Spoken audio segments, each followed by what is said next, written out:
周末好玩的地方不仅是香蕉角，也不仅是二手市场，还有花鸟市场啊。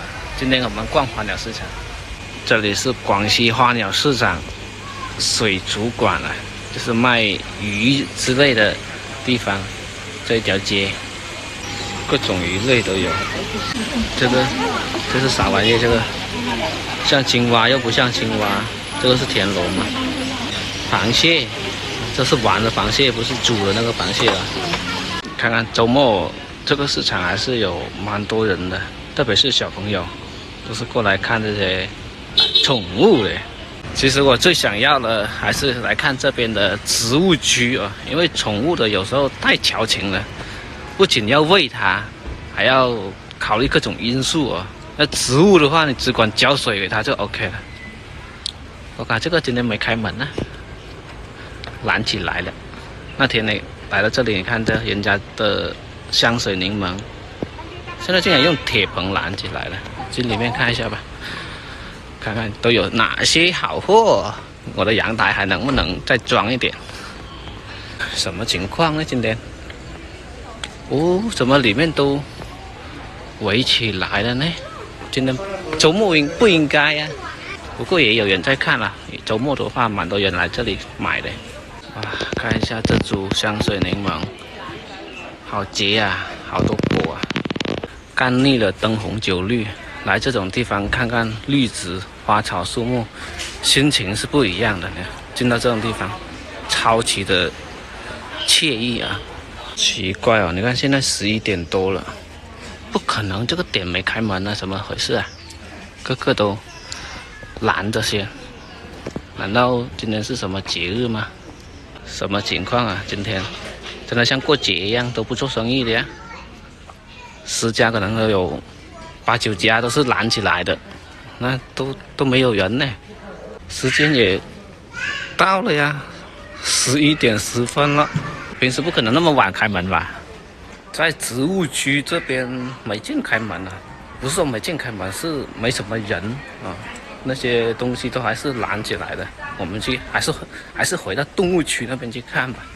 在宠物区这一边人还是蛮多的啊，就是小朋友来看鱼啊、喵啊、狗啊、鸟啊，看到没有？这里是那个鱼、虫雀鸟区啊，叽叽喳喳的，就算没人也很热闹啊。这个味道有点重啊，都是饲料味。鸟屎味，看看这些鸟，它就是这样子放。小虎皮31只，它也不会飞走啊。这种鸟是不是不会飞啊？这2只在那里干嘛？注意啊，这里是公共场合。又来了，这2只不行啊，这2只啊，公共场合要注意点形象啊。这2只也是，难道这里是他们的相亲角啊？有密集恐惧症的都不敢看这东西了。萌宠乐园，你来了吗？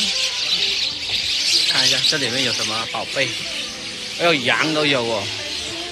这是羊哦，嘿嘿，这只是泰迪吗？还是比熊啊？我不认识这个宠物啊，好像好想跟人玩啊，因为主人就在这里，他一直都在盯着。喂，饿了想吃东西吧，都不理人了。这里也绑着一只羊，今晚羊肉烧烤。这里还有一只小可爱，这是什么狗啊？小小的，可能不到2斤吧，可能1斤，大大的眼睛哦，可能有点热啊。那里有水给它，它也不吃不喝。找伙伴啊，应该是想找伙伴，一个人太孤单了，一只狗太孤单了。这个市场东西还是很多的，什么娱乐、古玩、宠物，基本都有啊。看一下，这个是乌龟啊，我只能说叫它乌龟啊。这里面有太多种了，品种不一样，看有多少种，可能有10几20种。看看这个鱼，好可爱呀、啊！用我那个不粘锅煎出来肯定很香。再看看这个，它就是萌啊！之前我有想过养鱼的，但是我觉得要打养就很啰嗦，后面我就没有养了。这个鱼真的也很好看，是不是我的审美出现问题了？其实这种鱼应该是走丑的才对啊，不是吗？你看30块钱一条呢，肚子大大的，不知道吃的多不多。看着这里相对是比较热闹一点，真的绿植区那边就很冷清，而且大半的商家都不开门。5号门宠物区哦，大型宠物区，看到这里有没有？啊，这里都是卖狗啊、猫的，比较大的宠物的。刚才那里鱼啊那些是小宠物啊。欢迎再次光临。走了，兄弟们，今天本来是打算去绿植区那里逛一逛，有什么好东西可以在阳台这里种一种的，但是他们那里今天不懂得是怎么回事啊，好多人不开门。我们去别的地方逛一下。这期视频就这样，拜拜。